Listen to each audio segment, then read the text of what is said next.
Well, I think it's time we say it, and I think it's time we talk about it. Manchester United look good. I have to say it.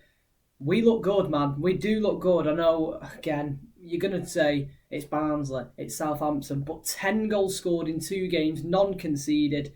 What more can you want from 2 games? Now, I have to apologise quickly because I wanted these videos to be separate. I've had technical issues, I've had cameras not working, I've had to get a new camera, so it might look a bit different. It might not look great. I might get a new camera, who knows? But we're here to talk about Manchester United today. We'll start off with the Southampton game. We'll quickly glaze over it.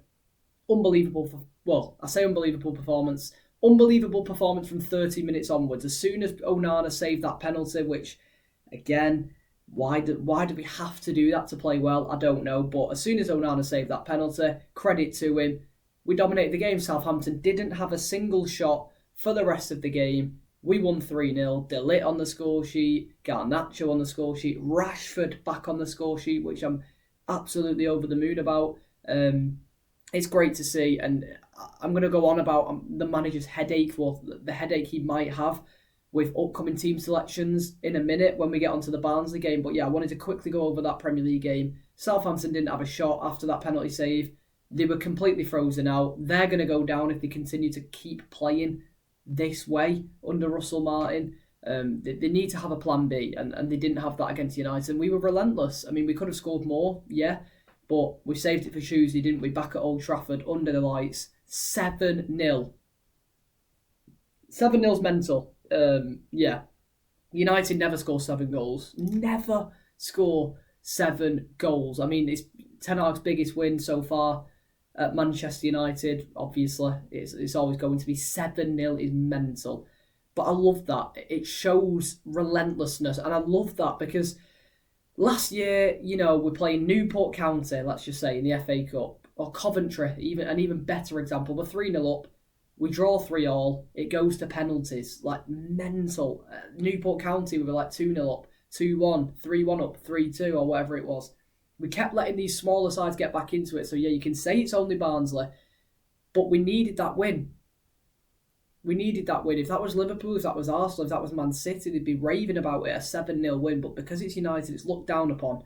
I don't like that. But anyway, let's forget about all the critics or anything. It's only Barnsley, etc. It doesn't matter. You've got BUs in front of you. 7-0. We've got players playing with confidence. Normally we'd score 1 or 2 goals, sit back and just win 2-0 and happy as Larry. No.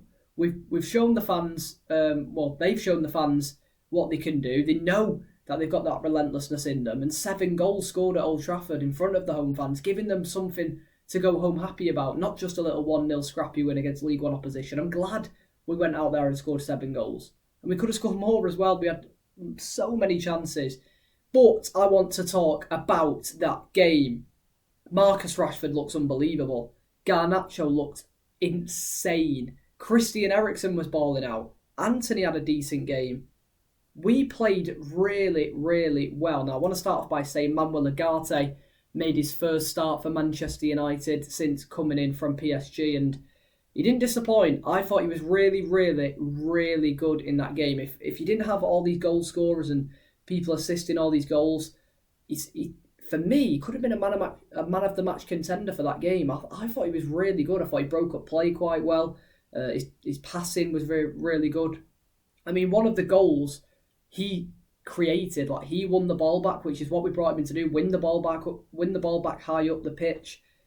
I think he played it into Eriksen. Eriksen, a lovely ball over the top for Garnacho to slot it past the goalkeeper. Which, again, less said about the goalkeeper, the better. He wasn't great, was he? But I mean, he gave a penalty away. He gave up, didn't he? But yeah, Rashford back on the score sheet. That first goal I really enjoyed. I think it's trademark Rashford from a few years ago in Ten Hag's first season.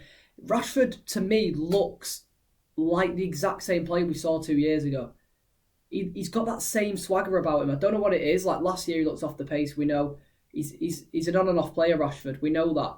But he's playing exactly how he did under Ten Hag in his first season, and I really am liking that. He played in the number 9 position today, and again, I don't want to see him play number 9 all the time against Premier League opposition, but against League One, Barnsley, you can afford to do it, can't you? And he scored a few goals. He created a few goals. He was really good today, Rashford.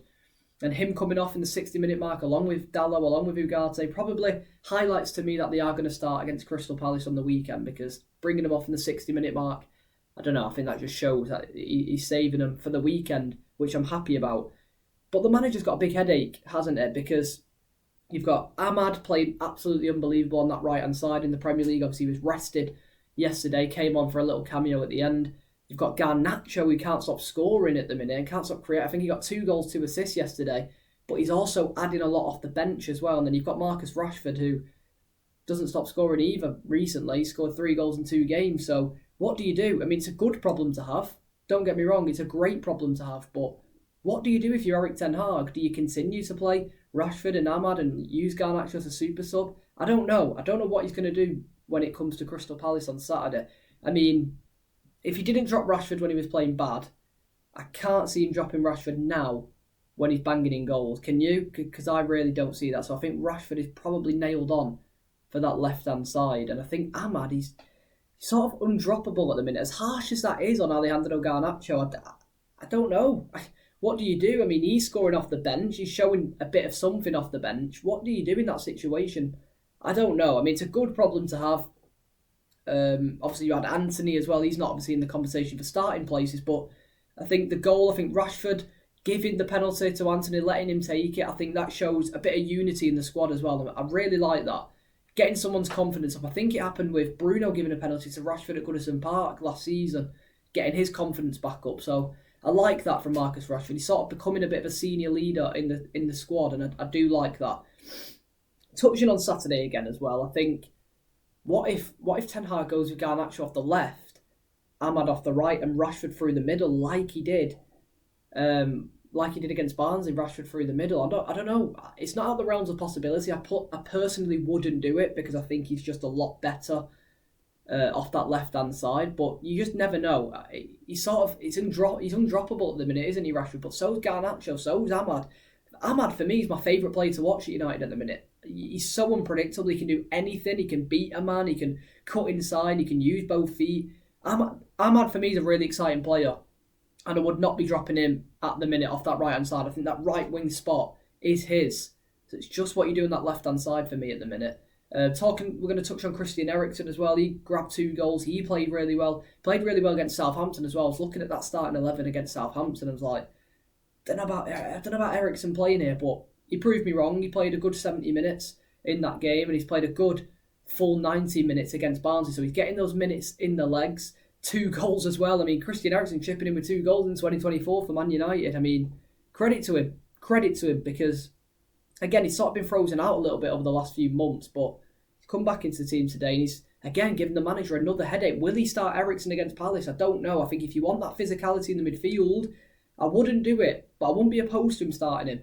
He's got that calmness on the ball, hasn't he? But it also just depends who you play there, because I think it's a recipe for disaster if you play him and Mainu away at Palace in the midfield. I think there's not enough physicality there. I think Mainu is going to have to do 2 jobs again. So I'm not sure. I think Ugate's got to start that game. But again, I wouldn't be opposed to Eriksen somehow starting in this game. I don't know. But again, that's up to the manager, isn't it? So yeah, really impressed. Really, really impressed with how we've played over these last few days. Scoring 10 goals, conceding none. 2 different keepers as well. Credit to Bayinde. Didn't have to do much, but it's his home debut for Manchester United at Old Trafford, coming away with a clean sheet. He'll be buzzing with that. And yeah, I hope he gets more games. I hope he plays in more of the cup competitions. I think last year, Onana had to play in all these competitions. New signing.